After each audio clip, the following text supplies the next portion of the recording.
Bonjour, nous sommes ravis de vous accueillir pour ce webinaire Restauration responsable. On est 1 heure et demie ensemble.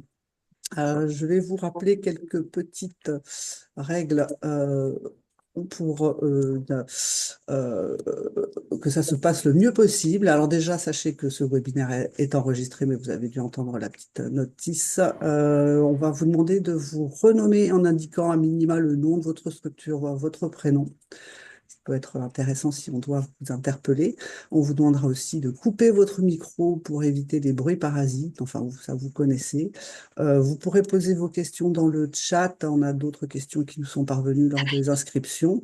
Et donc, le support de présentation et le replay, pardon, vous seront envoyés à l'issue du webinaire, donc pas d'inquiétude. On a décidé donc de faire ce webinaire suite à un groupe de travail de nos membres. Il y a 2 ans, on avait fait un atelier qui était donc un petit peu plus long sur l'alimentation responsable avec un point sur les réglementations, sur le gaspillage alimentaire, les prestataires bio, etc. Et là, on voulait plutôt s'attaquer à la question des relations avec nos prestataires restauration, que ce soit les food trucks, le catering, les traiteurs et les restaurants. Donc, on va faire un premier point parce que c'est vrai que c'est une question qui se pose à chaque fois sur les réglementations sur lesquelles on peut s'appuyer pour demander à nos prestataires d'être responsables.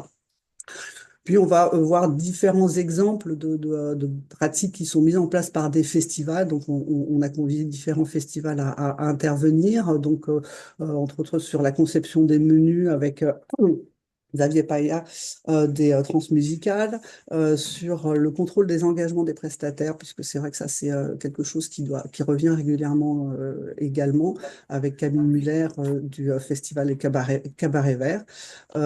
Et la collaboration qu'on peut avoir avec les restaurants quand éventuellement on donne des tickets restaurants à nos équipes, avec Sabine Châtel du Festival Émergence, Festival de l'eau, qui auront de toute façon l'occasion de présenter leur festival.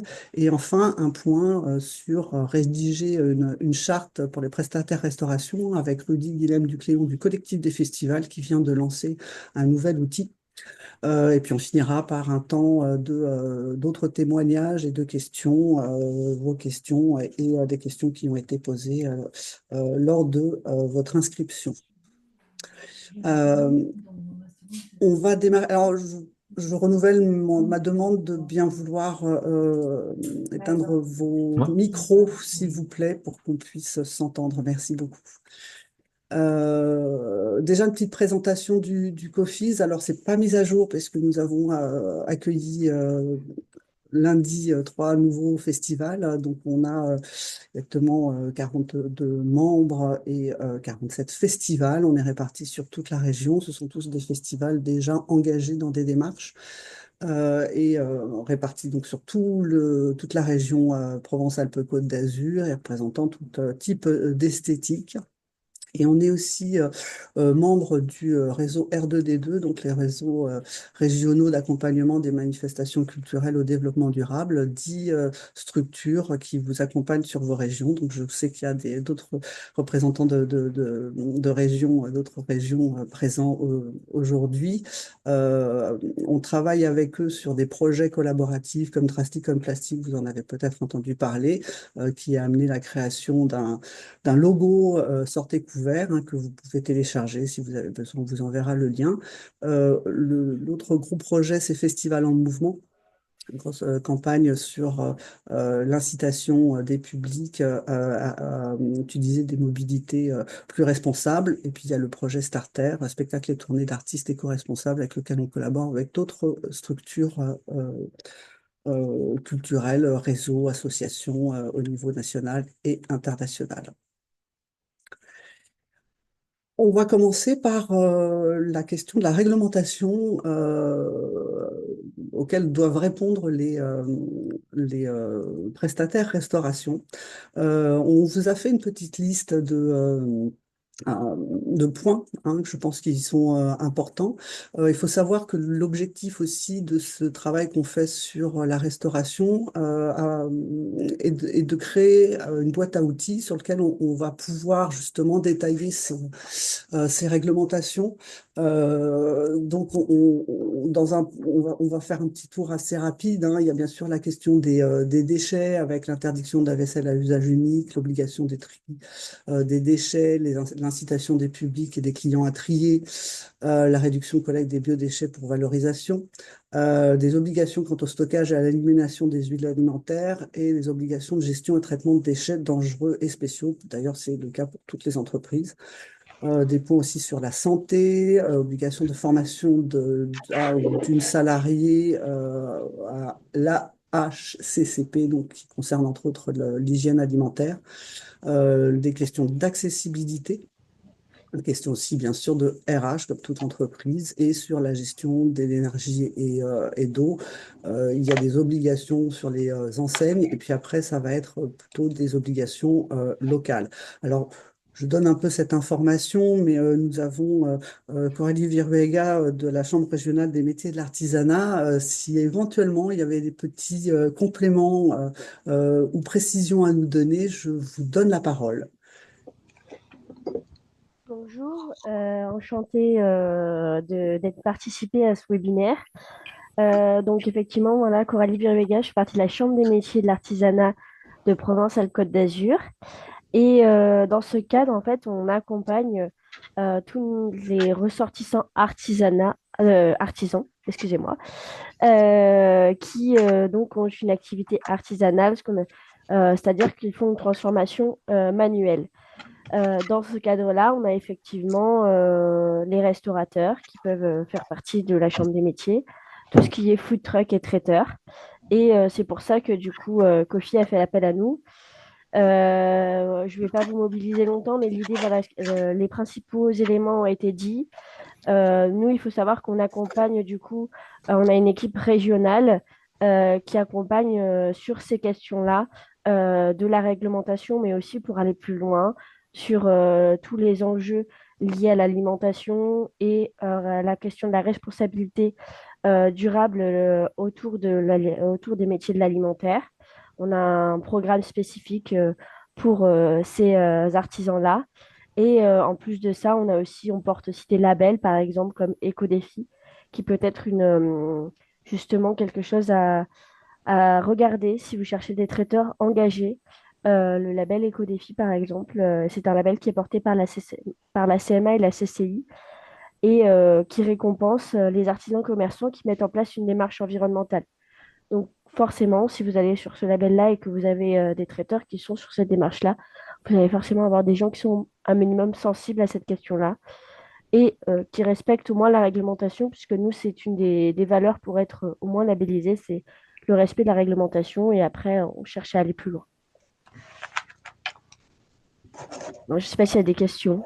Alors, il y avait une question, alors qui est peut-être annexe, mais qui est importante, hein. Il y avait une question du festival Joli Jazz qui posait la question de est-ce qu'une association est autorisée à vendre de la restauration au public? Quelles sont les éventuelles règles en la matière? Est-ce que vous pourriez peut-être nous donner des éléments? Alors, oui, une association peut vendre peut vendre de l'alimentaire.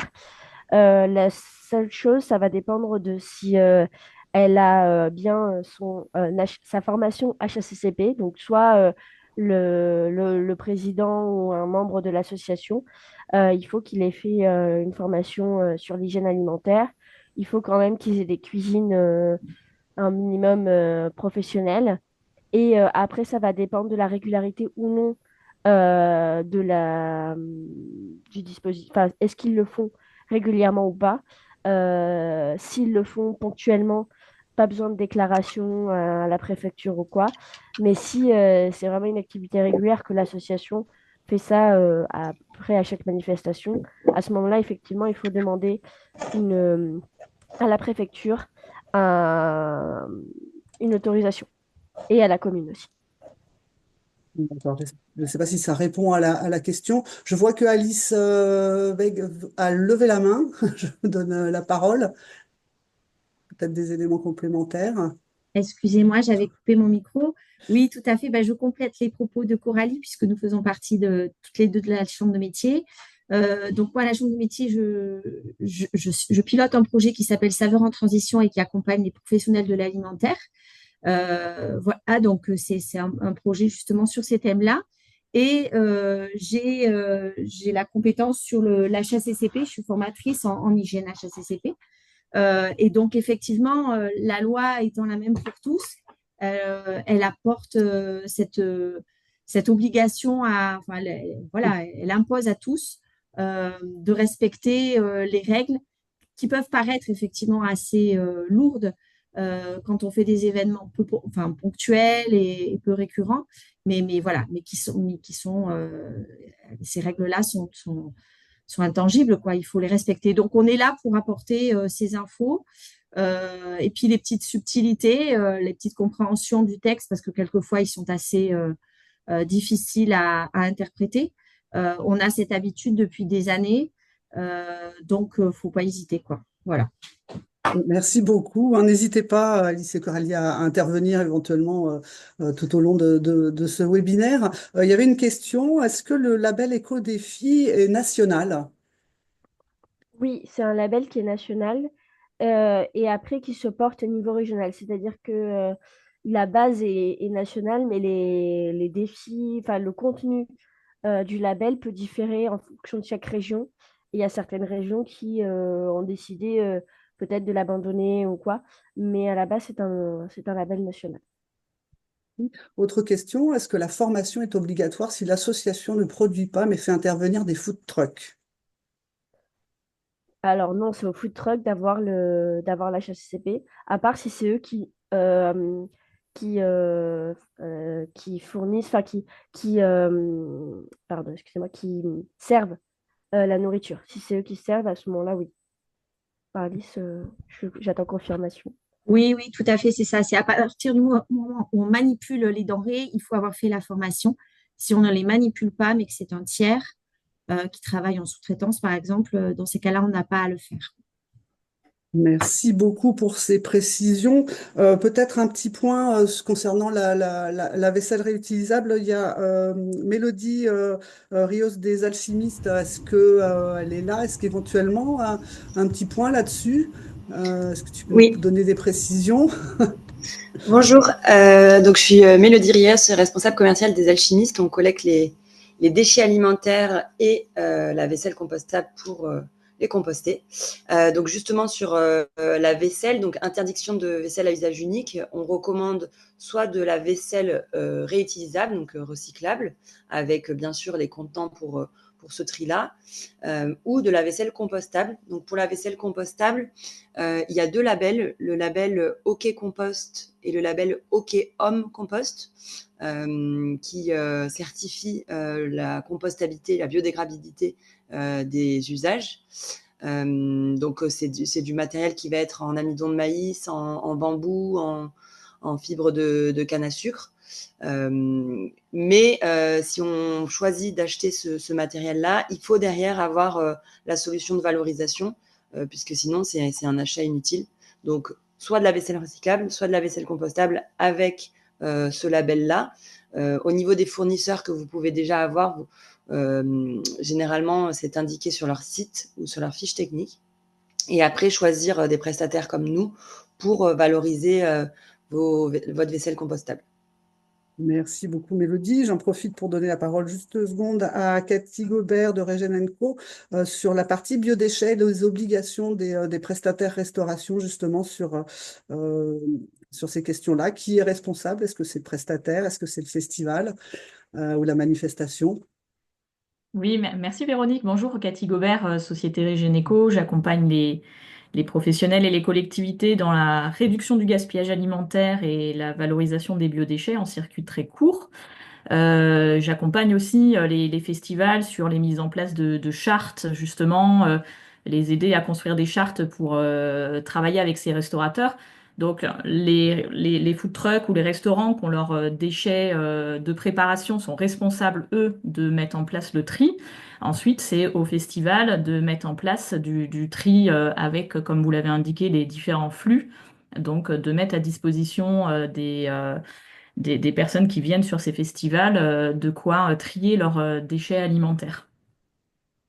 Merci beaucoup, Cathy. Bon, bien sûr, on reviendra sur toutes ces réglementations dans la boîte à outils qu'on va créer.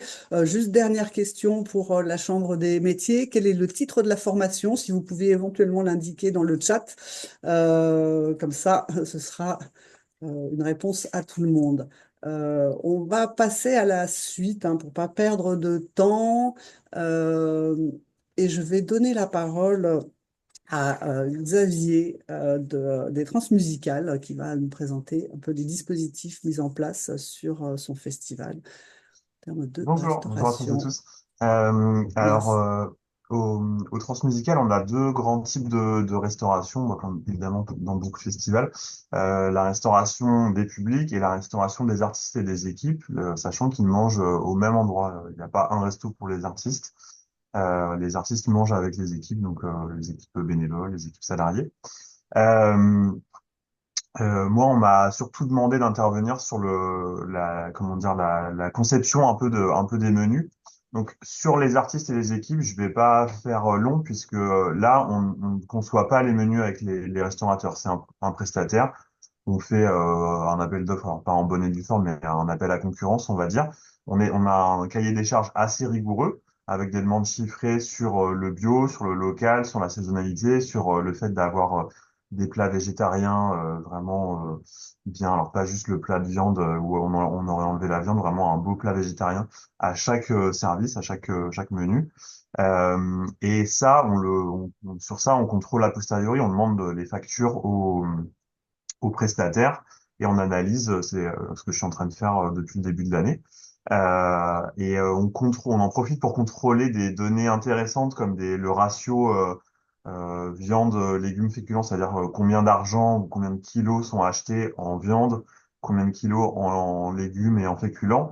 Et ça, on l'a pas mis dans le cahier des charges, mais si a posteriori on se rend compte, par exemple, que le restaurateur dépense beaucoup trop d'argent sur la viande, du coup fait des menus qui sont disproportionnés de manière, on va dire, nutritive enfin, c'est plus de la diététique, on va dire. Là, on l'alerte, c'est-à-dire si on continue à travailler avec lui, on lui dit, bah, pour l'année prochaine, fais gaffe à ça, on a remarqué que il y aurait peut-être des gains à faire, mais ça, on l'a pas mis dans le cahier des charges. Contrôle des factures sur lequel je vais pas m'étendre parce que on aura le témoignage de Cabaret Vert sur cette question, mais je pourrais répondre à des questions si vous en avez.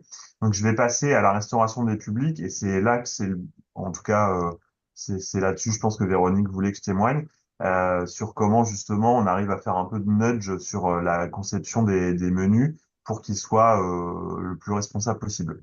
Donc dans la restauration des publics, on a deux types de restaurants. On a des ambulants, mais on en a très très peu, donc ils payent un droit de place par rapport à leur chiffre d'affaires. C'est très peu, il y en a deux, c'est à peu près 2000 ventes. Donc pour l'instant, moi, faute de temps, je m'y intéresse pas trop. On leur dit qu'on est engagé, on leur demande d'aller plus vers, donc par exemple le stand galette saucisse, la galette est bio, la saucisse de porc est locale, mais elle est pas bio et on l'exige pas. Pour l'instant, on pense que ça ferait des prix de vente ensuite trop élevés. Et puis bon voilà, c'est pas encore notre cheval de bataille, notamment parce qu'il n'y a pas beaucoup de ventes. Peut-être qu'on y passera plus tard. Et après, il y a notre restauration à nous. Donc, c'est ce qu'on voit là sur les diapos. Là, c'est à peu près 12 ou 13 000 ventes. Donc, vous voyez que c'est plus important et c'est pour ça que j'y passe plus de temps. Quand je dis 12 ou 13 000 ventes, c'est 13 000 items, on va dire, hein. C'est pas des repas comme au resto équipé artiste où il y a entrée, plat, dessert, un peu en mode buffet où on peut venir se servir. Là, c'est street food, quoi. Quand je dis 13 000 ventes, à l'intérieur, il y a un kebab, il y a un plat de pâtes, il y a une assiette d'huîtres, il y a un gâteau type un cookie et tout. Mais si, bon, les desserts, c'est pas ce qu'on vend le plus, donc c'est à peu près 9 à 10 000 plats principaux, on va dire, du soir. Donc ça fait, je crois, à peu près 5 tonnes de denrées alimentaires quand même qu'on achète nous-mêmes. Donc c'est quand même pas mal. Et sur lequel je reviens aussi a posteriori sur les factures. Là, c'est plus simple puisque c'est nos factures. Et là-dessus, c'est un montage donc, que j'avais décrit à Véronique en amont du webinaire qui est pas compliqué, mais qui est pas non plus des plus simples. En fait, donc c'est notre restauration, c'est nos achats, d'où le fait que ça soit simple à contrôler ensuite. J'ai les factures ici au bureau. C'est nous qui salarions temporairement les personnes qui vont se retrouver derrière les petits stands que vous voyez là à l'écran. Donc nos salariés temporaires qui cuisinent, qui servent, qui nettoient les tables, etc. Par contre, la conception, donc quel menu, et justement je vais y revenir plus en détail, quels ingrédients voilà, sont faits, sont utilisés, et la gestion, justement le nombre de salariés de l'équipe qu'il va falloir, les horaires sur lesquels ils vont travailler, ça c'est délégué à un prestataire qui travaille aussi pour nous sur les bars. Il a une prestation globale bar au Parc Expo et restauration. Il passe plus de temps sur les bars, vous vous en doutez, parce que c'est voilà, un poste de recette bien plus important pour nous. Il y a bien plus, il y a un bar dans, on utilise 4 halls, il y a un bar dans chaque hall alors qu'il y a de la restauration que dans un seul, ou dans un et demi, on va dire, pour ceux qui connaissent les transmusicales. Et donc, ce prestataire, ça, c'est une boîte qui s'appelle Manger Bon. Enfin, c'est une boîte, mais il est tout seul. Il est vraiment spécialiste depuis un peu plus de 10 ans maintenant sur Rennes de la restauration événementielle. Donc, festival, il bosse pas que sur le festival. Guinguette, food court, tous ces trucs-là. Donc, c'est vraiment son truc. On lui donne le même cahier des charges dont je parlais plus tôt pour le resto équipé artiste. Donc avec un taux minimum de bio, de local, avec des progrès qu'on demande chaque année. Un taux à l'inverse maximum de choses qui seraient pas de saison, de choses qui viendraient de trop loin. Étant en décembre, c'est pas forcément évident pour la diversité, notamment sur les fruits. Donc pour l'instant, on accepte encore les fruits exotiques type ananas, etc., qu'on achète à Biocop Restauration, donc qui viennent en bateau qui sont bio et qui sont équitables. Peut-être qu'un jour il faudra s'en passer complètement. Pour l'instant, c'est pas le cas. En tout cas, on lui donne le même cahier des charges. Donc, et je parlais d'objectifs progressifs. Ce qui est intéressant justement en regardant les factures du prestataire qui s'occupe de équipe et artistes et de ce prestataire qui fait notre restauration publique, c'est que le premier côté équipe et artiste, bon an mal an, il arrive. Alors je dis il, mais en fait ça change. Hein, c'est pas tout le temps le même. Là, on a changé l'an dernier, mais il arrive à respecter les objectifs. On lui avait demandé 30%. Là, je suis en train de finaliser les calculs. Il est à 40%, donc c'est assez cool parce qu'on voulait être à 40. On négociait les prix, ça marchait pas trop. Il nous avait dit 30, c'est sûr, je peux y arriver. 40, je sais pas. En fait, il se trouve qu'il y est. Et côté public, notre prestataire, donc Manger Bon, lui, en fait, il a pas envie de multiplier les fournisseurs. Il a pas envie de faire des calculs d'apothicaire parce que c'est sûr qu'on est, et je pourrais vous passer, si vous voulez, ensuite notre cahier des charges, euh, pour éviter des effets de seuil ou des déports un peu compliqués. Par exemple, quand on demande 40% de bio dans un festival comme nous, vraiment festif, musique actuelle, on peut acheter que des patates bio. On vend tellement de frites que les 40%, que ça soit en kilos ou en euros, on y serait quasiment. Donc, on a introduit d'autres petites choses plus détaillées pour dire, par exemple, qu'on veut des légumes bio autres que les patates, qu'on veut des légumes locaux pour faire travailler les maraîchers du coin. S'ils sont bio et locaux, c'est encore mieux. Donc lui, il nous a dit, ouais, je comprends la démarche, mais moi, je peux pas, justement, en travaillant sur plusieurs événements, je peux pas à un moment avoir 3 tableaux Excel, être au téléphone avec 10 ou 15 fournisseurs. Donc en fait, il est souvent à bien plus. C'est-à-dire que la première fois qu'on lui a imposé un chiffre, ça devait être en 2021-2022, il était à 30, un peu plus et tout. Et là, depuis 2023, il est à plus de 70% à chaque fois de bio. Je crois qu'il était à quasiment 90% en 2023. Ça a posé quelques problèmes de marge parce qu'évidemment, le bio, c'est un peu plus cher. Donc il est redescendu à notre demande, parce qu'on a aussi des impératifs économiques à prendre en compte à notre demande, il est redescendu en 2024, mais nous, on lui avait dit, bah, on te demande que 40, si tu peux faire plus, vas-y, mais et je crois qu'il est, j'ai pas encore le détail, mais dans les grandes lignes, je crois qu'il est à 70%.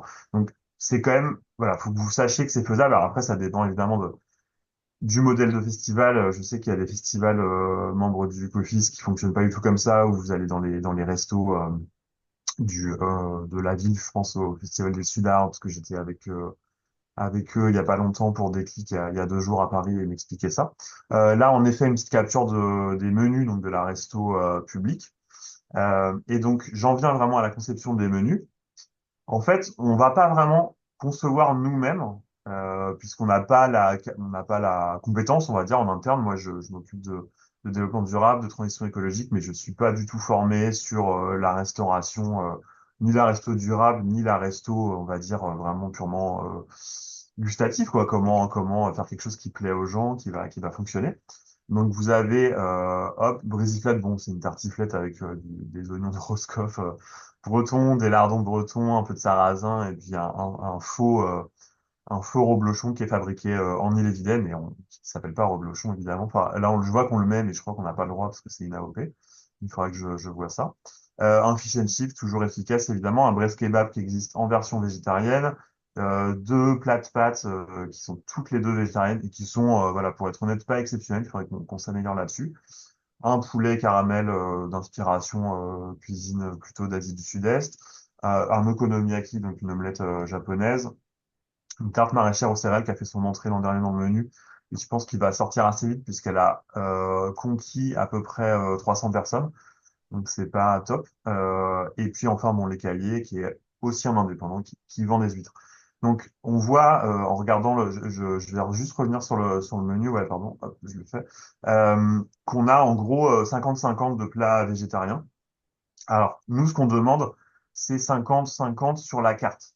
C'est-à-dire qu'en vrai quand notre prestataire qui connaît bien le public et qui sait que c'est plutôt un public carnivore, les transmusicales, ça dure jusqu'à 7 heures du matin. Donc, c'est pas rare que des gens mangent à 22 heures et remangent à 3-4 heures du matin s'ils ont vraiment envie de faire un festival sur très long. Ça vend, voilà, comme je vous le disais, ça vend bien. On a plus de 13 000 ventes. En gros, en termes de stock, il a plus de breast kebab carné que de breast kebab végé. Mais nous, on joue aussi sur autre chose, c'est sur les prix. Si vous regardez, tous les plats végétariens sont au moins 2 euros, voire 2,50 € moins chers que les plats carnés. Nous, on trouve ça normal en termes d'appel, d'attrait pour les personnes qui seraient plutôt flexitariennes et qui se diraient, bon, bah ouais, en plus, c'est moins cher. Enfin, voilà, enfin, c'est le petit coup de pouce en plus qui fait que peut-être ça va les convaincre. Et moi, dans ma position, je dis que c'est pas gravé dans, enfin, j'espère que c'est pas gravé dans le marbre que notre public est carnivore et que malgré une carte à 50-50, on va continuer à être dans un ratio plutôt de 70% de stock de produits carnés et de 40%. Ça oscille, hein, en 2023, c'était plutôt 60-40. Euh, voilà, il faut pas que je me laisse abattre et on continue à essayer de trouver des moyens de rendre la restauration un peu plus durable. Et donc, en gros, les menus, il les conçoit. Vous voyez, à chaque fois, il y a des petits noms en dessous. Il les conçoit en fait avec des chefs locaux. Alors là, d'ailleurs, c'est que des hommes cette année, c'est pas top, mais on a eu parfois des femmes. Il faudra qu'on veille à ça dans les années à venir. Certains sont étoilés. La tarte maraîchère aux céréales de Jean-Marie Baudy, c'est un chef étoilé. Julien Lemarnier qui a fait l'okonomiyaki, c'est un chef étoilé qui a vraiment pas mal le vent en poupe sur Rennes. Et en gros, notre prestataire travaille avec eux. Lui, en gros, il apporte la connaissance de c'est quoi de la cuisine de festival. Il faut que ça soit fait vite parce qu'il y a beaucoup de choses qui sont faites sur place, pas tout, mais beaucoup. Il n'y a pas de surgelé, il y a très peu de conserves. Eux vont apporter bah, plutôt la partie innovation, truc un peu, j'ai envie de dire sexy, même si c'est ce mot un peu galvaudé, mais voilà, qui attire le chaland, qui se mange bien, qui est beau, qui est bien dressé, etc. Et puis ensuite, bah, ils se parlent entre eux parce qu'évidemment, c'est pas Julien Lemarnier, chef étoilé, qui a deux restos à Rennes, qui va faire les achats ensuite du chou, des carottes, des oignons, qui composent son okonomiyaki. Là, ça repasse côté manger bon, qui va discuter avec moi. Et ok, je te présente Biocop Restauration, tu regardes leur catalogue, tu regardes leur prix, tu négocies pour avoir peut-être, vu que c'est quand même euh, des factures à chaque fois 10 000, 15 000 euros de denrées, une petite réduction, etc. Et nous, là-dedans, on va venir plutôt euh, dire, ah ouais, mais donc par exemple, il y a 2 ans, il y avait plus de falafel et on avait vu que les falafels, ça marchait bien. Donc on avait dit, bah, remets-en, sinon les repas végétariens fonctionnent pas. Et donc il a remis, certes, il en a vendu, mais il nous a dit, attention, les falafels, nous on les fait, c'est des vrais falafels faits à partir de vraiment des matières premières.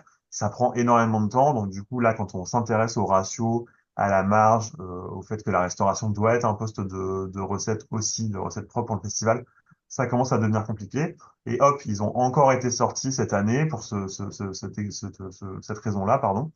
Et ils ont été remplacés par cette tarte maraîchère, mais qui malheureusement n'a pas fonctionné.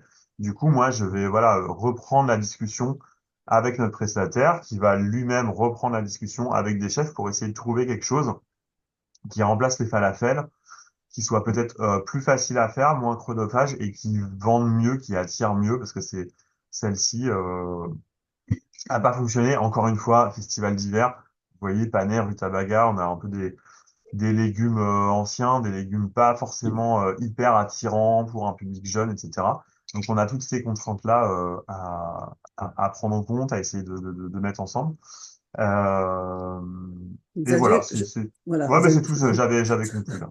tu avais conclu, tu avais d'autres présentations peut-être justement sur, Oui, voilà, bah, mais là, avant je vais qu'on pas passe. m'étendre, mais Oui, c'est vraiment juste pour montrer, vu que Camille va revenir dessus pour le cabaret vert, mais voilà, ça, c'est pour vous donner moi, je suis là-dedans en ce moment depuis le début de l'année. C'est en gros, on prend les factures, et puis ligne par ligne, hop, là, vous avez le libellé, donc évidemment, je vois pas ici, mais on va dire que c'est une carotte, donc des légumes, est-ce que c'est bio ou pas? Ça a été acheté où? À la Biocoop. Euh, L'origine, c'est France. Si j'ai plus de détails, je le mets. Là, malheureusement, j'ai pas plus de détails. La saisonnalité, oui, moi cette saison, une carotte cette saison en décembre. Avec bon, c'est compliqué sur les fruits, donc je vais mettre oui enfin j'ai une catégorie oui cette saison, mais pas en France. Du coup, ça va passer dans la catégorie bah non, en vrai c'est pas de saison et au bout d'un moment, il faudrait qu'on arrête peut-être de faire venir des fruits de très très loin. J'ai mon résultat en bas à gauche avec vraiment hop la quantité, vous voyez 32 000 € d'achat. Sur la part des achats totaux, donc avec 9% qui étaient achetés à des grossistes, 10 500 à Biocop Restauration, qui est un grossiste, mais quand même un peu mieux puisque bio, puisque équitable, etc. Et puis 15 000 €, enfin 50% achetés à des producteurs locaux regroupés dans une coopération qui s'appelle Manger Bio 35, et un peu moins de 8% à des producteurs locaux vraiment là, de la main à la main, en circuit court, même si je pense qu'on peut considérer quand même que Manger Bio 35, c'est quasiment du circuit court. Et enfin, le petit tableau en bas à droite, là, c'est comment dire, l'affectation avec les facteurs d'émission de l'ADEME. Donc, on voit que 22% du poids total CO2 de notre restauration publique est dû à la viande, 34% aux produits laitiers. À la fin, on se retrouve avec 11 tonnes d'équivalent CO2. Je vous ai dit pour à peu près, là on le voit à côté, 5 tonnes 3 d'achats totaux. Et par portion servie, vu qu'il y en avait à peu près 13 000, ça fait moins de 1 kg de CO2. Donc on n'est pas trop mal. Voilà. merci beaucoup. Je crois qu'il y a, voilà, ça c'est Oui. votre, Ah voilà. oui, ouais, ça c'est voilà, politique d'achat responsable. Ça c'est un truc très général à gauche qui peut s'appliquer à tous nos achats de biens et de services, et le cahier des charges qui en vrai s'appelle Orientation pour une restauration durable, et donc que j'actualise chaque année, d'où la date de 2024, puisque justement nos objectifs dans notre convention pluriannuelle signée par les partenaires sont censés augmenter chaque année de quasiment 10 points ou 5 points pour certains. Et ça, c'est des choses que je peux vous passer après si vous voulez. Super, beau travail, bravo, merci pour toutes ces conseils et bonnes pratiques. On parlait justement, voilà, de comment on contrôle en fait les engagements des prestataires s'ils signent une charte, une convention, etc. C'est pour ça qu'on a demandé à Camille du Cabaret Vert de bien vouloir nous présenter le dispositif qu'ils ont mis en place, mais bien sûr représenter déjà leur politique sur les questions de restauration. Je peux te donner la main aussi sur des diapositives. Camille, c'est à toi. Super. Merci. Bonjour à tous. Alors oui, je vais présenter rapidement le Cabaret Vert. Donc nous, on est un festival de musique actuelle et de BD. On a aussi une partie, une section BD. On est situé à Charleville-Mézières, donc dans les Ardennes, dans le Grand Est. On a été créé en 2005. Cette année, enfin 2024, c'était la 18e édition. On a 4 jours de festival. Et on a accueilli cette année environ 107 000 festivaliers sur 4 jours et on fonctionne avec une grande partie de bénévoles puisqu'on a 2500 bénévoles qui sont présents, alors pas tous en même temps, mais en tout cas dès le montage et jusqu'à la fin du démontage. Et puis, une des spécificités aussi du Cabaret Vert, c'est qu'on a 600 partenaires, euh, pas forcément des grands noms, des grands groupes nationaux, internationaux. On a, nous, un ancrage local très fort. C'est pour ça que le festival a été créé en 2005 au départ, hein, vraiment faire rayonner les Ardennes, apporter un événement culturel dynamique aussi au territoire et apporter des retombées économiques aussi pour le territoire. Donc, on a pas mal de partenaires qui sont locaux et qui sont engagés à nos côtés depuis un grand nombre d'années. C'est aussi un peu ça la dynamique qu'on a avec nos prestataires restauration. La façon dont on travaille sur la restauration, c'est que alors l'année dernière, on avait 29 stands de restauration sur le site du festival. Il y en a 5 qui sont des stands à nous, gérés par notre association, gérés par des responsables et des bénévoles. Et puis le reste, ce sont des prestataires extérieurs qui viennent pour la plupart depuis de nombreuses années sur le festival et qu'on accompagne en fait dans notre démarche de restauration durable. On a depuis plusieurs années une charte restauration durable. Vous pouvez la consulter. Elle est sur notre site internet disponible en ligne et elle va être un petit peu remaniée aussi cette année parce qu'on aimerait y intégrer la partie boisson également. Mais voilà, elle est disponible et ça nous sert de base de discussion et ça pose un petit peu les engagements du festival quand on parle de restauration et ce qu'on attend aussi de nos prestataires sur la partie restauration. On a aussi des conventions qui nous lient chaque année à nos prestataires, qu'on leur fait signer, qu'on signe nous aussi, et dans lesquelles on va pouvoir écrire en fait nos exigences liées à la restauration durable. Donc voilà, par exemple, que ben, on pratique le tri des déchets, qu'on leur demande de s'aligner avec ça, que les prestataires ne ramènent pas leurs déchets chez eux, que il faut déclarer son personnel, enfin des choses assez basiques, mais qui finalement permettent de remettre un petit peu les choses par écrit et de rediscuter de ça tous les ans pour s'assurer que tout le monde est bien raccord avec tout ça. Nos consignes de tri des déchets, par exemple, sont annexées à la convention. Euh, donc voilà, les prestataires s'engagent à respecter ça. Et puis après, on travaille vraiment en accompagnement avec eux. Donc, ils sont assez proches en fait de l'organisation du festival. Ils sont pour certains aussi partenaires du festival. Donc, on les voit souvent, on est souvent en lien avec eux et on les accompagne d'année en année pour travailler à la fois à leur carte. Notre objectif, comme Xavier, c'est de réduire la part de viande sur le festival. On a nous aussi un public carnivore et très attaché à son kebab, à son barbecue, à son burger. Donc voilà, on sait que aujourd'hui, on peut pas faire table rase de la viande. Néanmoins, on essaie en faisant des propositions, de plus en plus de propositions végétariennes, hein. Tous les nouveaux stands qui entrent sur le festival sont 100% végétariens, mais aussi les stands historiques. On essaie d'année en année de travailler avec eux pour peut-être, bah, voilà, limiter le bœuf, limiter la viande sur le festival. Donc ça se fait par la discussion dans un premier temps. Et puis après, on leur demande de remplir une plateforme en ligne. Alors là, vous voyez, je ne peux pas vous la montrer en direct parce qu'elle est en train d'être un petit peu... tous les ans, on fait quelques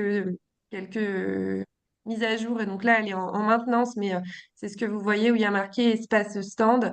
Donc c'est une plateforme sur laquelle ils vont pouvoir entrer toutes les informations relatives à leur stand. Alors à la fois administratives, tout simplement, mais aussi tout ce qui est lié à leur menu.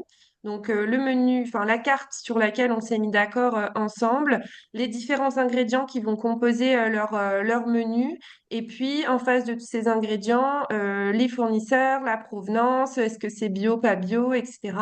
Ce qui va permettre au festival d'avoir vraiment une base de données complète sur l'ensemble des ingrédients qui composent les propositions de restauration sur le site.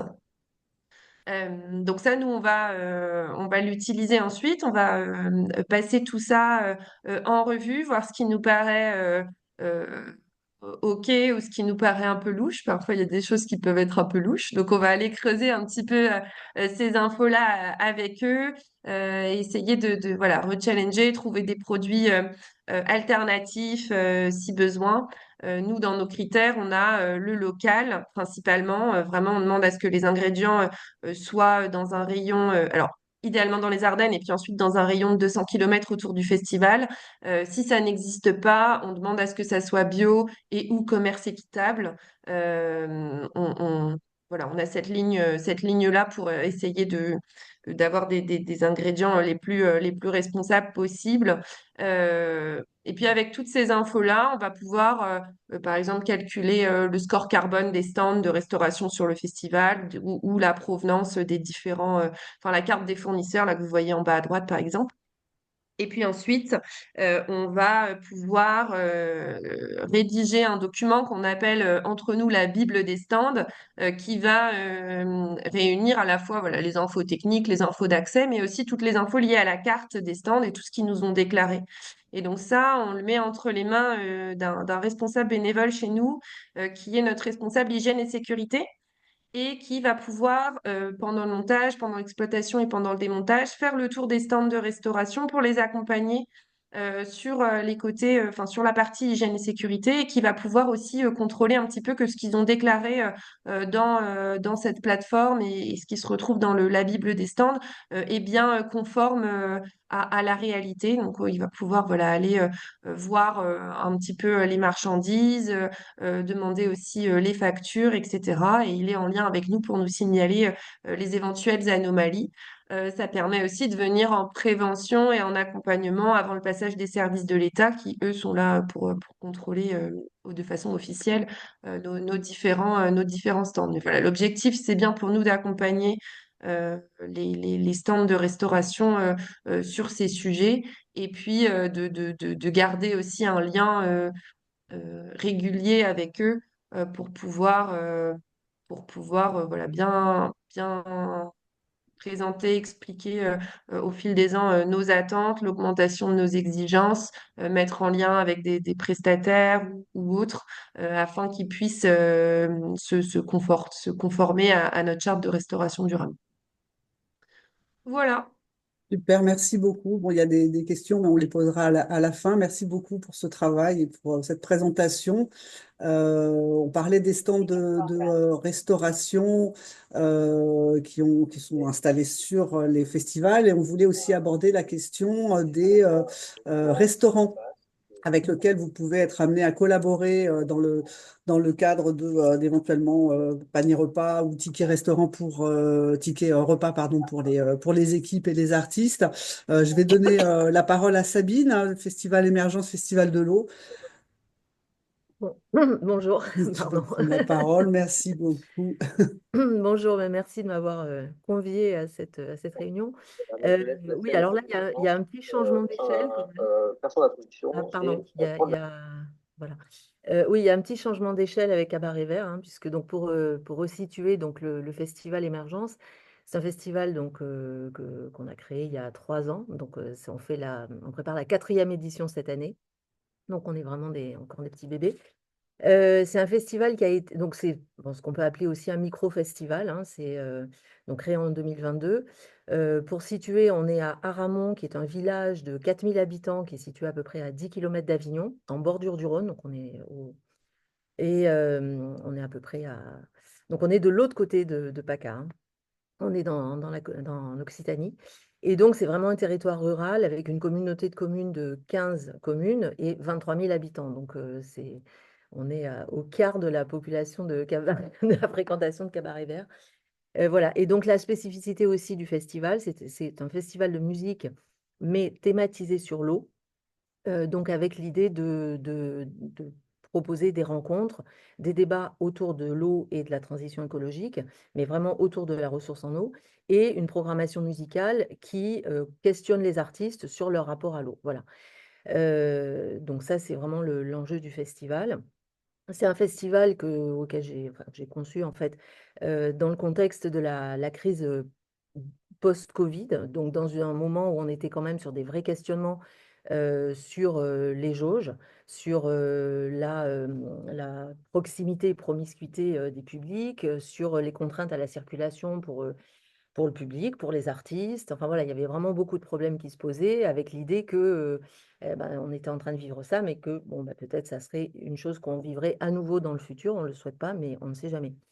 Voilà. Et puis évidemment, toutes ces problématiques aussi liées aux ressources, et donc forcément en travaillant sur l'eau, la question de l'écologie arrive, la question de la transition écologique. Et donc moi, je me suis tout de suite intéressée en fait à ces questions et à tous ces groupes de travail qui existaient à l'époque, la mini-convention climat qui avait été organisée par Zone Franche, etc. Donc j'ai vraiment construit le festival avec cette idée de le relier à un événement qui porte intrinsèquement la question du développement durable et de la transition.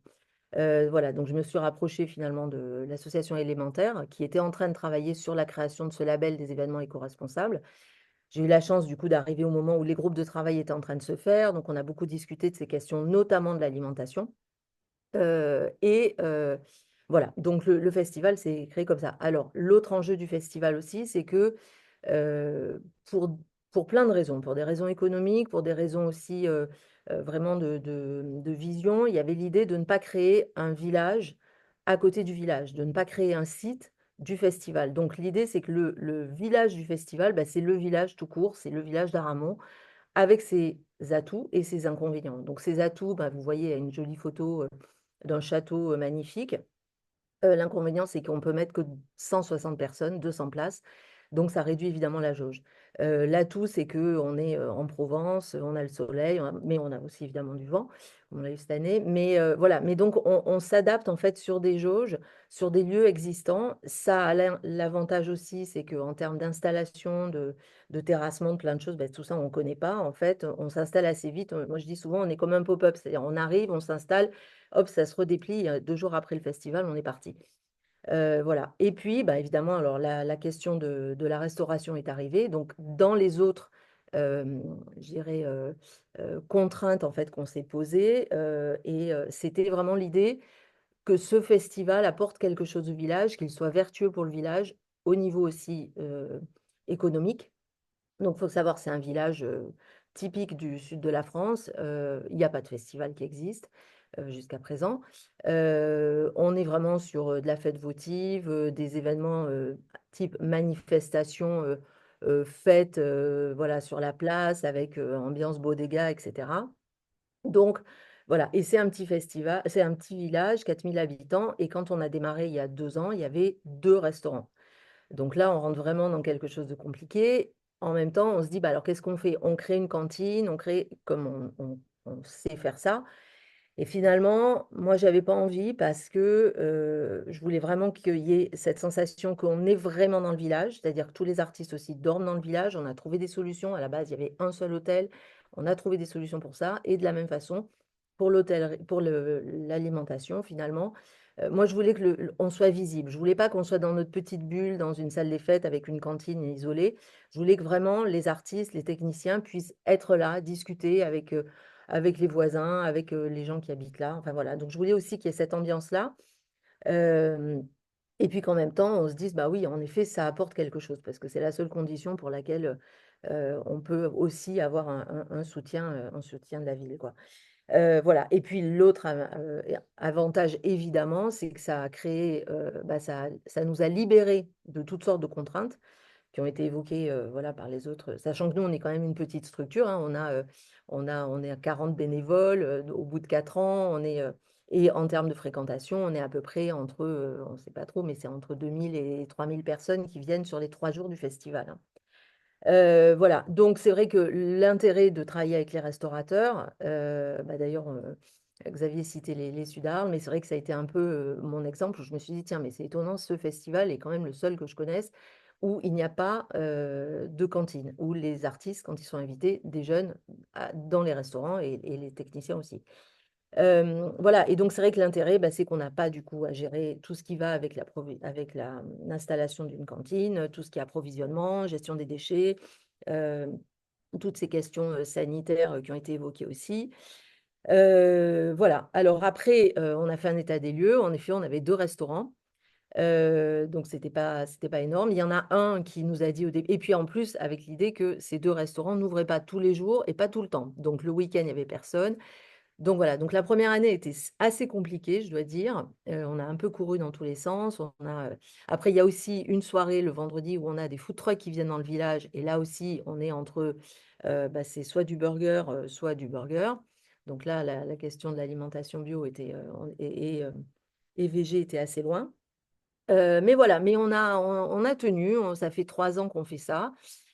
Et ben alors au bout de 3 ans, il y a 5 restaurants maintenant dans le village. Alors je dis pas que c'est grâce à nous qu'il y a eu 5 restaurants, mais je me dis que peut-être ça a créé des vocations aussi.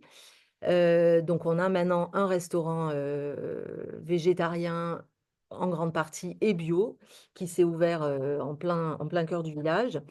Le restaurateur qui nous accueillait la première année, un peu du bout des doigts, en disant oui, alors je suis ouvert là, mais là, pas là. Puis là, j'ai pas.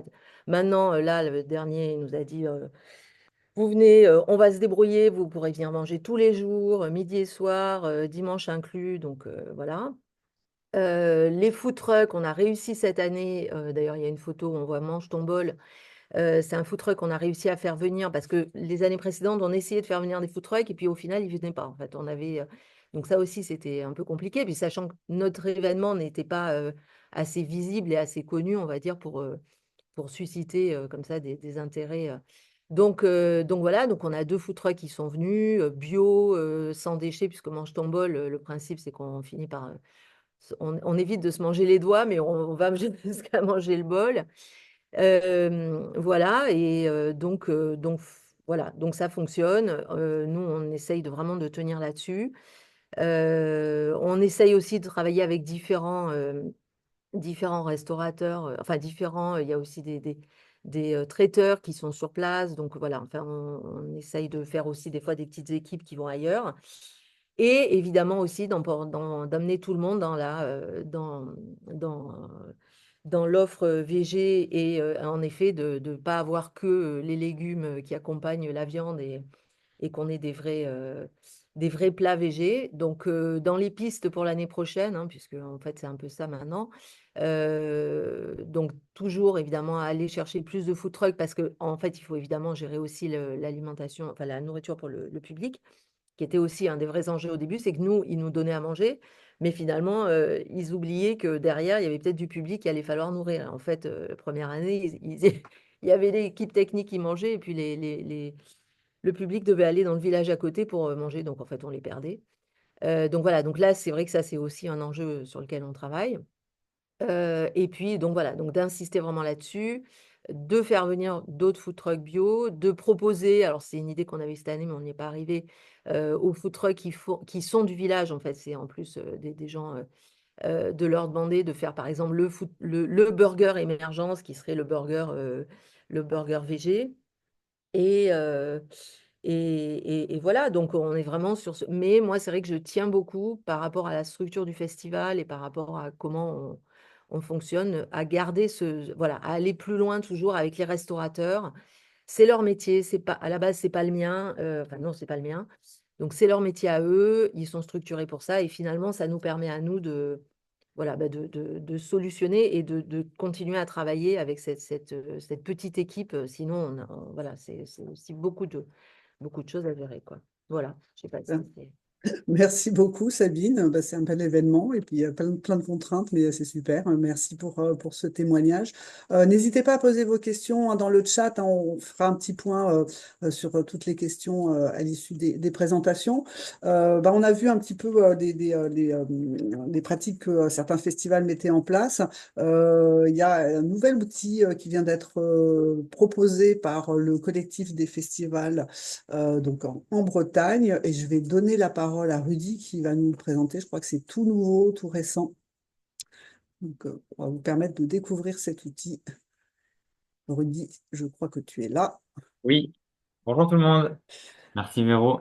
Effectivement, nous avons lancé un chantier sur l'alimentation durable il y a un peu plus de 2 ans, presque trois, avec deux objectifs. Le premier, c'était celui de réduire les impacts environnementaux des approvisionnements des festivals. Et le deuxième objectif, c'était de sensibiliser les publics des festivals aux thématiques de l'alimentation durable. Donc, pour répondre à ces deux objectifs-là, nous avons créé deux outils. Le premier, c'est une charte que je vais vous détailler. Et le deuxième, c'est une exposition sur l'alimentation durable. Je vais vous montrer quelques photos, mais on rentrera un peu moins dans le détail. Du coup, ce que je vous propose, c'est de faire un petit partage d'écran. Ce sera plus simple pour vous montrer.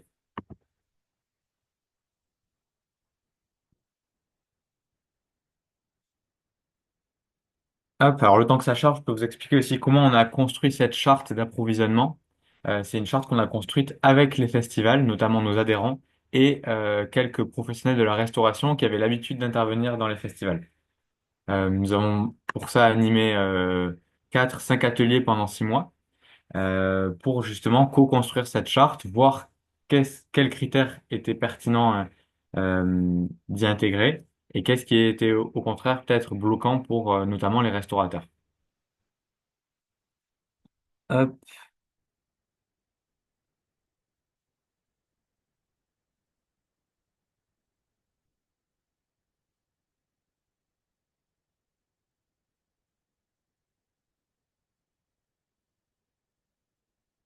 et ah, voilà.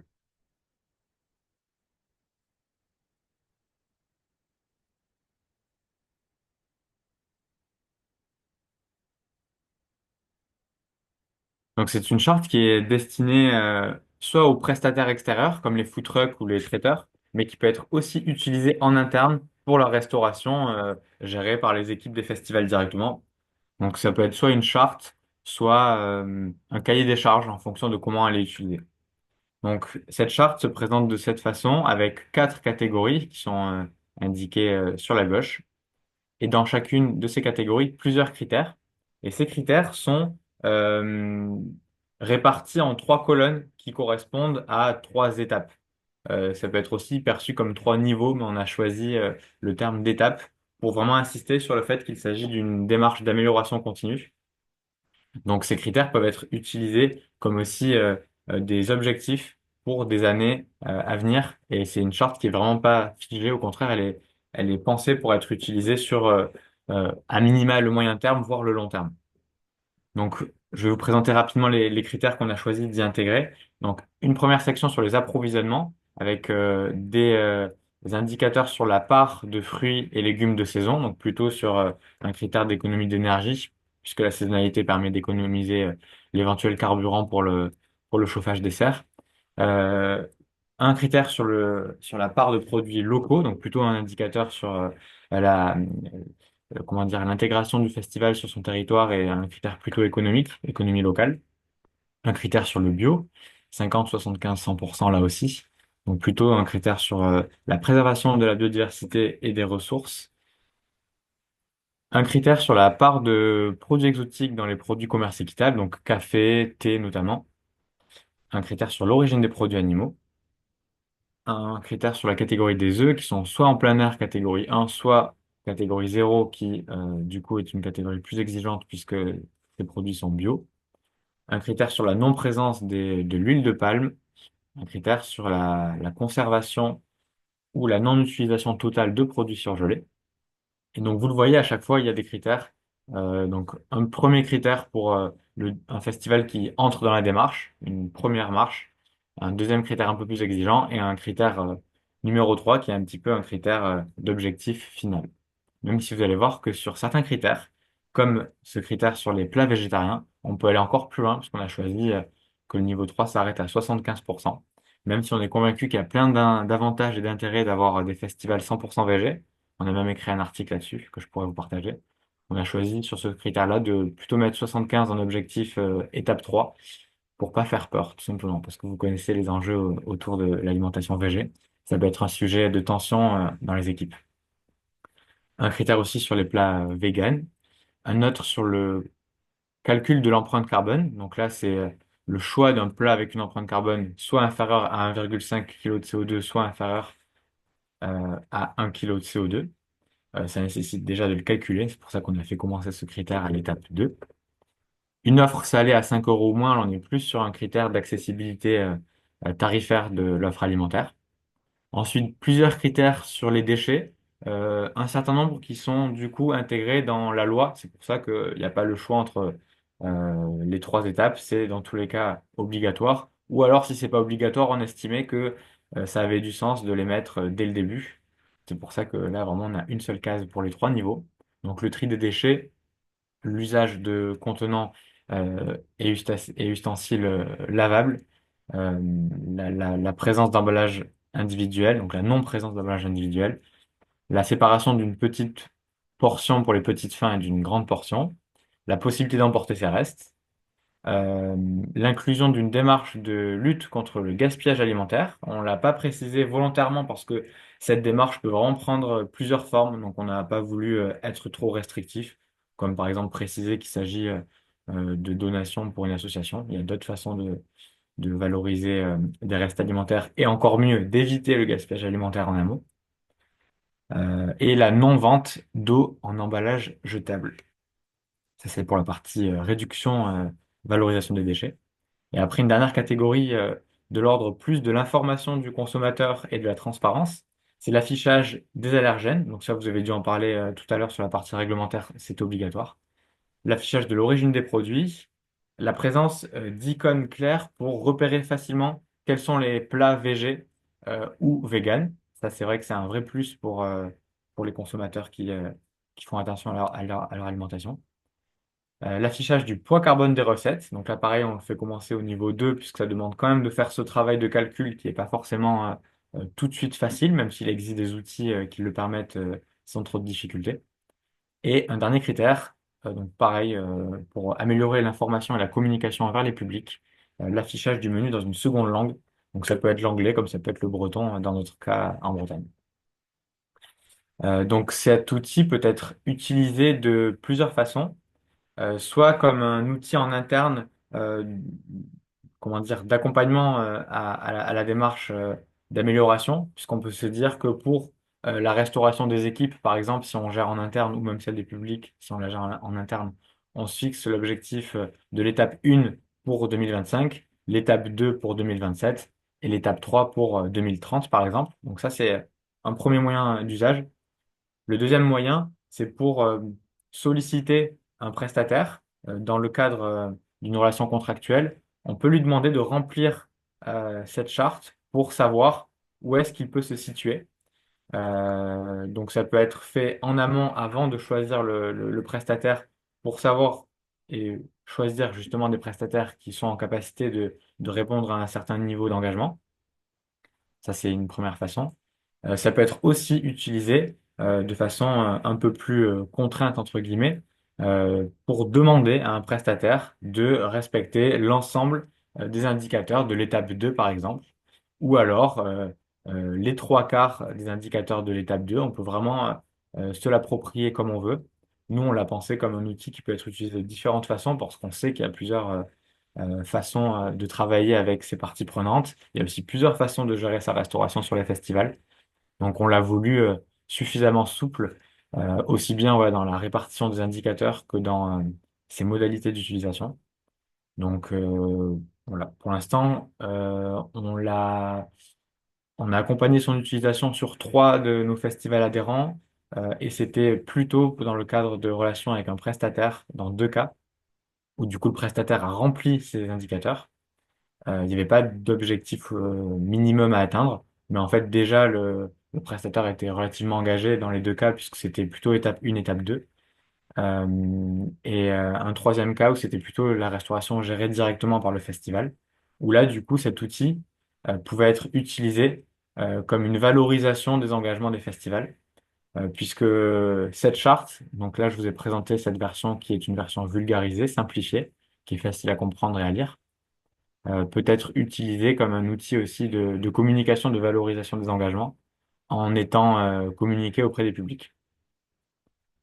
Donc cet outil-là a un pendant qui est un poil plus complexe qui est cette fois destiné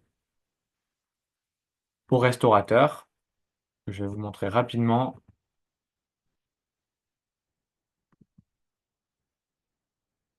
Puisque comme je vous disais, cette version que je vous ai présentée, c'est une version vulgarisée. C'est pas celle qu'on envoie au restaurateur. Celle qu'on envoie au restaurateur, c'est une charte un peu plus détaillée qui permet justement de préciser chacun des critères. Puisque vous l'avez vu, les intitulés des critères sur la charte vulgarisée sont vraiment simplifiés et pourraient être sujets à interprétation. Là, on a la version restaurateur, qui est du coup un document qu'on peut compléter en précisant le nom du festival, le nom du restaurateur notamment. On peut cocher chacune des cases de la même façon que sur la version vulgarisée, mais on a beaucoup plus d'informations. Elle est plus dense. Forcément, c'est leur métier, donc ils ont besoin de plus d'informations. Et à la fin, la possibilité de signer cette charte comme vraiment un document d'engagement. Ça peut être, comme je le disais aussi, intégré en annexe d'un contrat avec un prestataire de restauration ou d'une convention, en fonction de comment vous l'appelez, pour vraiment avoir un effet d'engagement marqué. Donc ça, ce sont des ressources, comme la plupart des ressources qu'on produit, qui sont en libre accès et qui ont été publiées sur notre site internet, le collectifdesfestivals.org. L'article est encore en page d'accueil, il est numéro 3 dans la liste des articles sortis récemment. Donc vous pourrez à la fois télécharger la version vulgarisée, qui est la version simplifiée sur laquelle vous pourrez communiquer, qui est modifiable, notamment pour changer l'intitulé Bretagne là où il apparaît. Euh, et la version plus destinée aux restaurateurs, qui est du coup la version à envoyer aux prestataires de restauration pour qu'ils puissent la compléter et avoir tous les éléments de compréhension. Voilà pour la charte. Et du coup, l'autre axe de ce chantier alimentation durable, c'est du coup l'exposition qui devait répondre du coup et qui répond euh, à l'objectif, pardon, à l'axe de sensibilisation des publics sur les thématiques de l'alimentation durable. Donc, je vais vous montrer deux, trois petites photos.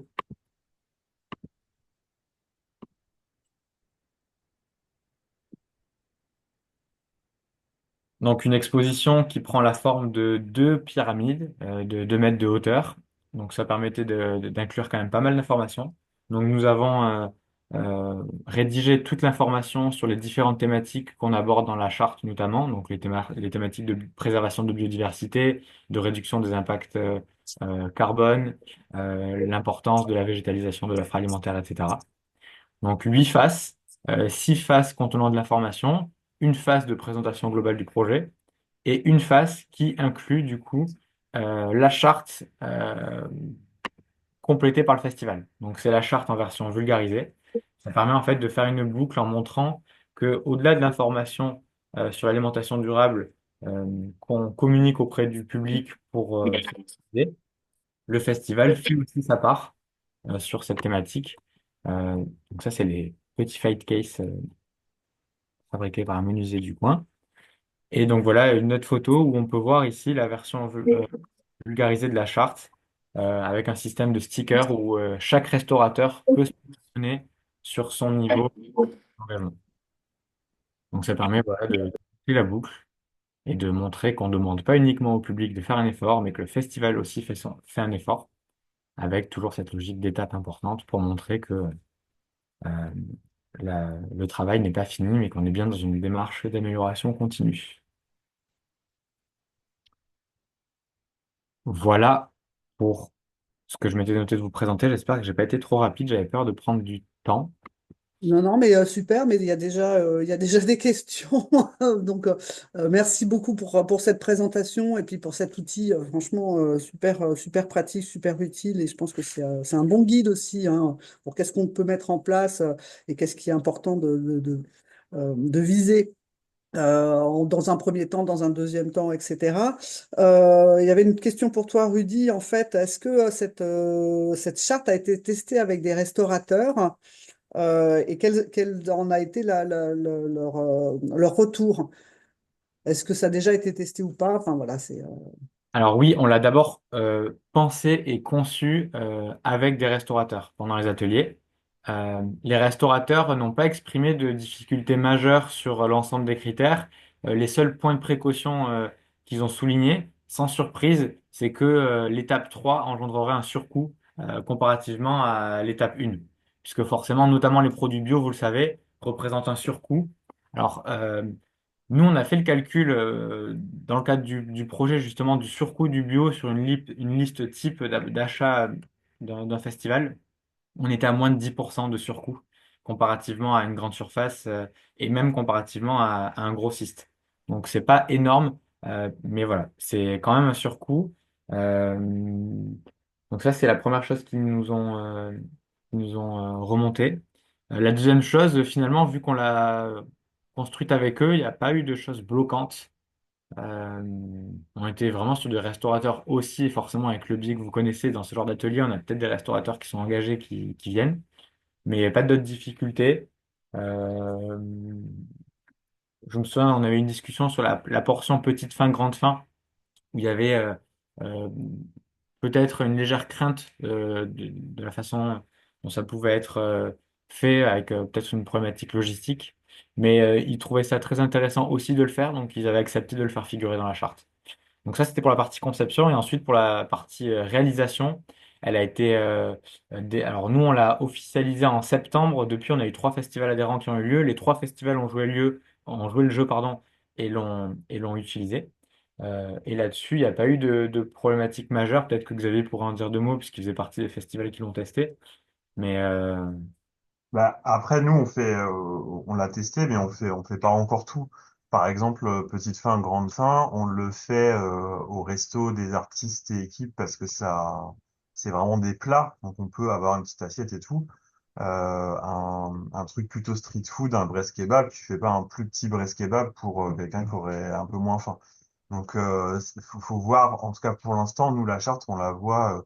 On se dit pas que chaque ligne doit être appliquée à la perfection dans chaque lieu, parce que c'est pas possible. Enfin, en tout cas, c'est pas le but non plus, puisqu'il y a une grande adaptation, et puis tout ce qu'on vient d'entendre sur les différents festivals nous montre bien que euh, on peut manger dans quasiment chaque festival, mais souvent pas du tout de la même manière. oui, c'est vrai, effectivement, tu fais bien de le préciser. Nous, on a créé l'outil, les festivals se l'approprient de la façon dont ils veulent. Et sur les 3 festivals, il y avait un engagement qui était réparti entre les niveaux 1, 2, parfois 3. Mais c'était aussi souvent au moins les 3 quarts des critères qui étaient remplis, voire plus. En gros, il en manquait maximum 3 sur l'ensemble de tous les critères. Mais effectivement, il n'y a pas du tout l'obligation de remplir tous les critères pour pouvoir l'utiliser, puisque ça fermerait des portes. Et nous, c'était pas du tout notre envie. Au contraire, on a envie que cette charte circule un maximum pour qu'elle puisse tirer vers le haut les approvisionnements et aussi sensibiliser les publics. Je sais pas, je vais donner la parole à Valéria. Je pense que, bonjour Valéria, je crois que c'est ta question sur comment argumenter. Je pense qu'il y avait des réponses que les uns et les autres peuvent donner sur le bio et local, c'est trop cher, c'est ça? Exactement. Bonjour. Donc, je travaille au Festival d'Aix-en-Provence, Festival d'Opéra. Nous avons peu de problématiques d'alimentation du public parce que nous sommes installés en pleine ville. Donc, notre public mange avant ou après, avant les spectacles dans les restaurations, dans les restaurants de la ville. Le peu de ce qu'on propose à notre public comme dîner-spectacle, c'est adressé à un public très sélect de mécénat.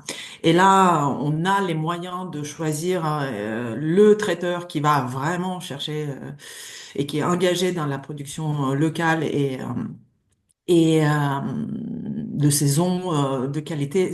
Là, la question ne se pose pas. Le volet qui m'intéresse, c'est nous animons un bar destiné aux artistes et au public. Donc, c'est un lieu de convivialité qui reçoit 600 personnes par jour. Et là, il y a une petite restauration. Et là, ce bar donc, c'est une concession qui est faite avec un restaurateur aussi de la ville, mais du vieux de la vieille.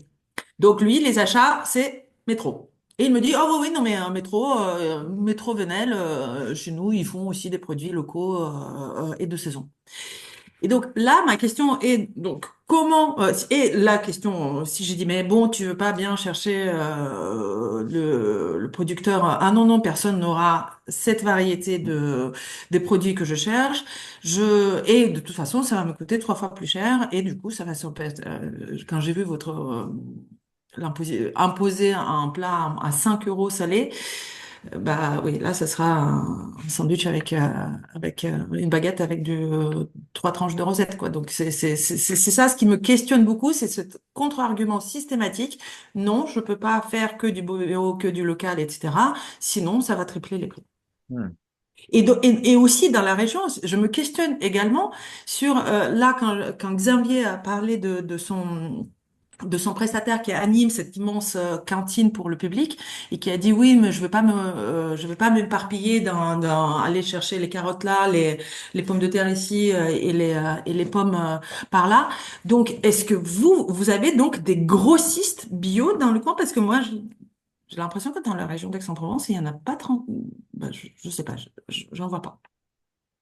Moi, je te conseillerais de regarder si tu as un Biocop Restauration, pas très loin. Il y en a pas partout, mais il y en a, je pense, qui quadrillent quand même au moins un peu la France.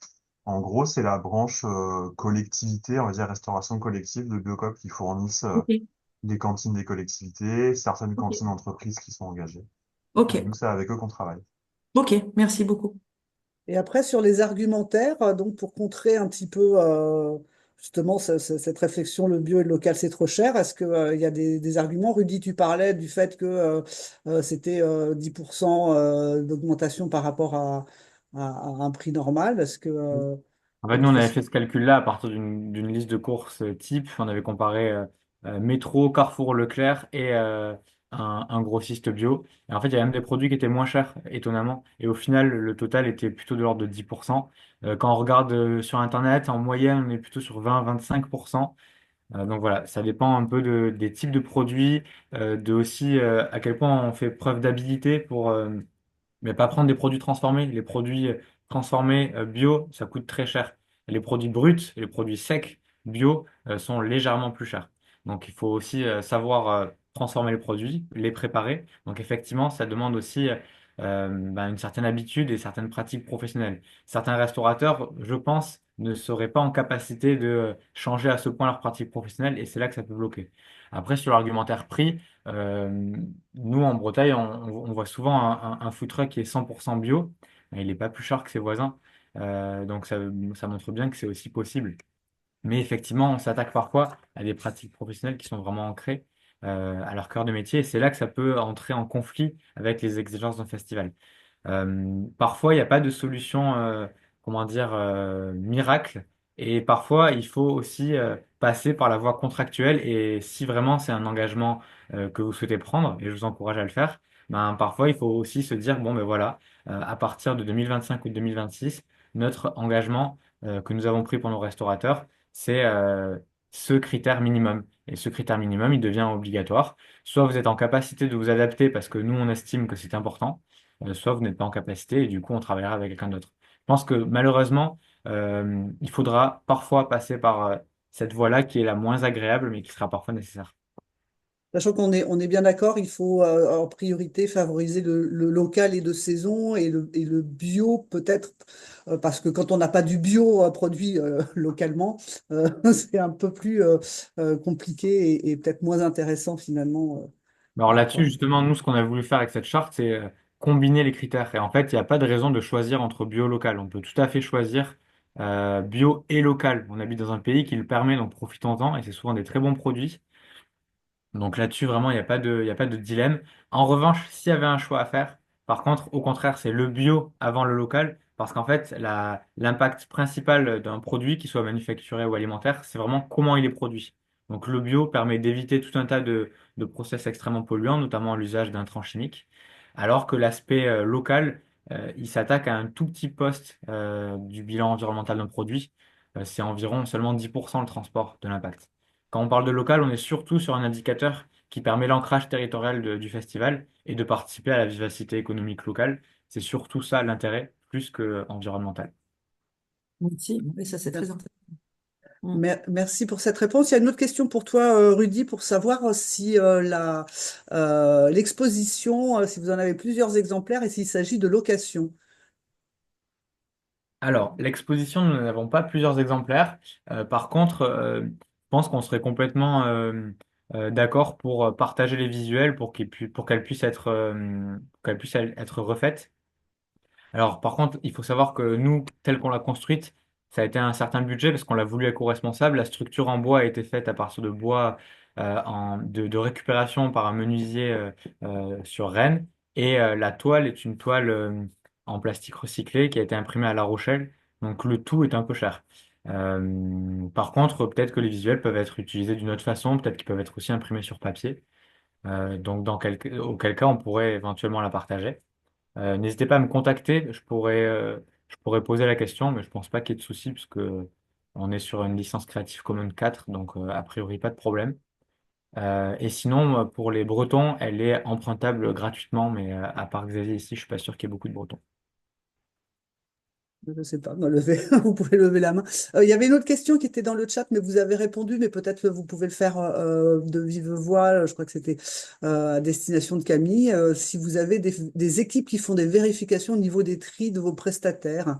Euh, Là, du coup, Oui, oui, oui, ben c'est un peu le même principe. On a un bénévole en fait qui du coup fait le tour des différents stands pour vérifier que les consignes de tri sont bien affichées en face du bon bac, enfin mettre son nez un petit peu dans les poubelles pour voir s'il y a des erreurs ou pas, et puis essayer de rectifier le tir. On a ensuite un centre de tri sur le site du festival qui surtrie en fait les déchets.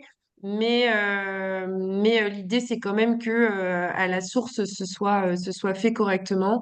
C'est un sujet important, d'autant qu'on a certains restaurateurs qui font appel à des intérimaires pour la période du festival, donc qui arrivent en fait pour faire leurs heures à l'ouverture, en fait, limite. Hein, donc, qui n'ont pas forcément le temps d'accompagner tout au long de l'année.